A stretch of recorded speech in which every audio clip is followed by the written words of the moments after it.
Yana yangi qonun chiqayotgan ekan. 1-sentyabrdan registratsiya atmang bo'lar ekan. Bu yaxshi tomoni.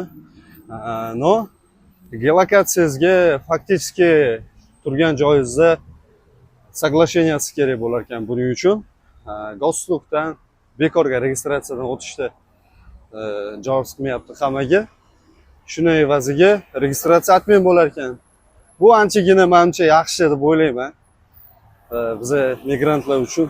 Chunki registratsiya qilasiz, biroz 2-3 oydan keyin bazadan chiqib ketadi yoki bo'lmasam registratsiyasi bo'lib turib ham mentlarga pul to'laganlar bo'lgan. Shunaqa narsani ancha buncha oldi olinadi. Bu juda ham yaxshi. Nimaki bo'lsa yaxshilikka всегда optimum bo'lib yaxshi tomonni ko'rib ketaveramiz. Hammaga rahmat.